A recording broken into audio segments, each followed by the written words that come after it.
March 2002. Canadian soldiers prepare to do battle in the wilds of Afghanistan.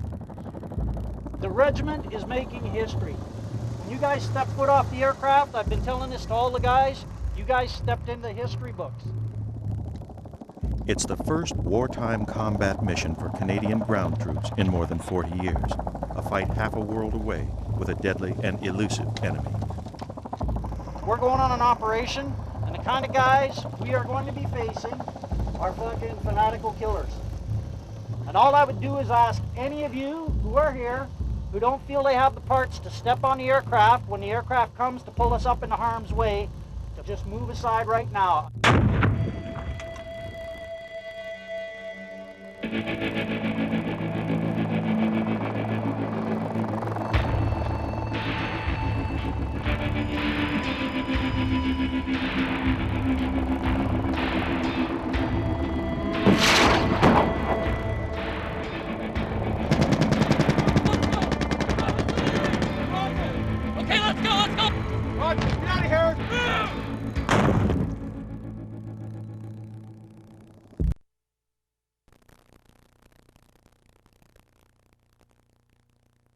After the onset of Operation Anaconda, the battle group is ordered to clear the Whale's Back Mountain on the western side of the Shikot Valley.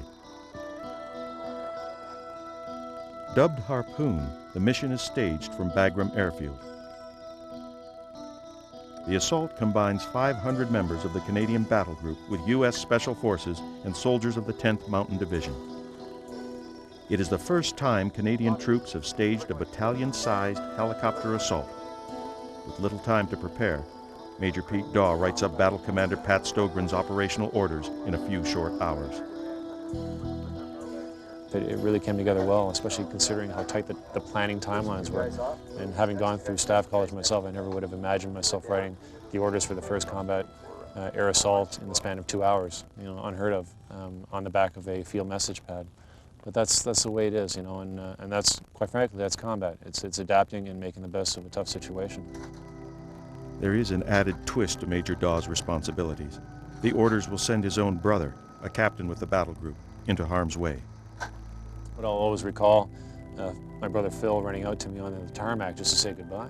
We kind of looked at each other, and it was pretty emotional, so a little choked with not a whole lot of talking, but I remember saying, just focus. Quite frankly, I remember looking around at some of the young troops, the 17, 18-year-olds, putting their campaign on, all focused and ready to go. And I think that's the biggest thing, is that overwhelming sense of responsibility that you know there are people going to follow you in. So you got to have your shit together, so to speak. And so Phil and I kind of looked at each other, kept each other in check, and I just said, I'll see you on the objective. We'll be good to go.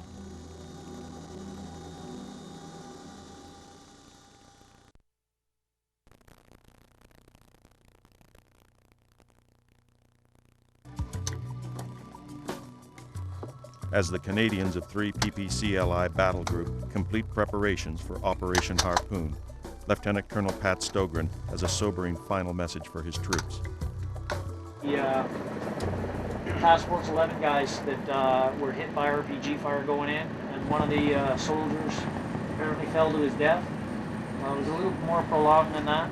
And they have either a Predator or a Spectre video of the fucking enemy gathering around this guy and laying the boots to him on the ground. All I have to say is, my fucking attitude towards this operation is, if one of our guys is taken prisoner, I don't give a fuck if we're holding ground or we're about to exfil, we go into the offensive. Okay? I am not going to live with, on my conscience, some of the things that these guys will do to our soldiers. Take a look at General Dallaire, okay? That's the kind of fate. If we fucking walk out of here knowing that one of our comrades has died that kind of death, that's the kind of fate that maybe some of you guys are strong enough willed to live through it, but it'll, for a lot of guys, it'll be a long, slow death of misery back home, okay? These guys are fucking animals that we're dealing with here. These guys kill for satisfaction, and they think not only do they get their jollies out of killing, but by killing the infidel, they're gonna be reassured of a place in heaven, and we gotta close that fucking door on them. On Operation Harpoon, the Canadian mission is straightforward. Land on the mountain called the Whale, root out all remaining Taliban and Al-Qaeda fighters, and demolish their hideouts. It's an eerie feeling, but we're going to do all right. Intelligence suggests they could be met by as many as 80 hostile fighters. As dawn breaks, the Canadian soldiers board U.S. CH-47 Chinooks. Each helicopter holds as many as 42 fully equipped troops. The airborne armada heads from Bagram to the mountains of northeastern Afghanistan and the Whale. The 55-minute flight is turbulent and tense.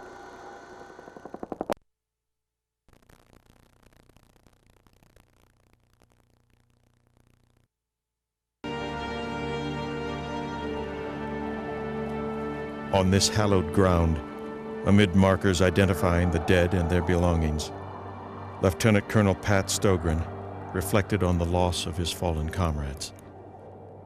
I knew that the ceremony where we put the caskets on the aircraft was going to be one of the more profound moments in the tour. You know, I spent many hours thinking about what I should say or what was appropriate. And I thought that what better way to do it than the way a jump master says goodbye out of an aircraft in the final stages of your jump drills. And so I went by, and to each jumper I gave him an individual send-off, and I said, "You're okay, jumper. Have a good one."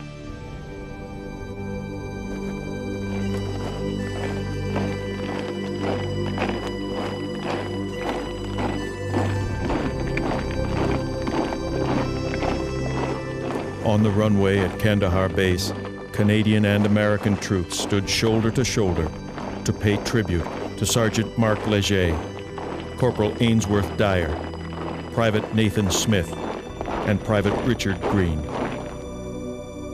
A soldier's farewell to their brothers in arms on their final journey home.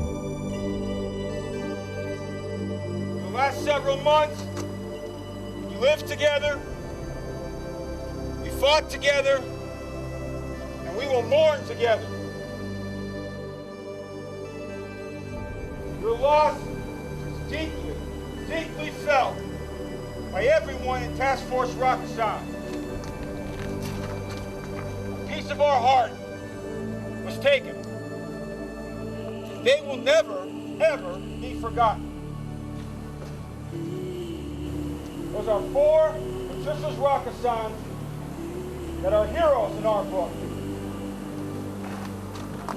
I and every member of Task Force Rakistan will remember them the days of our lives.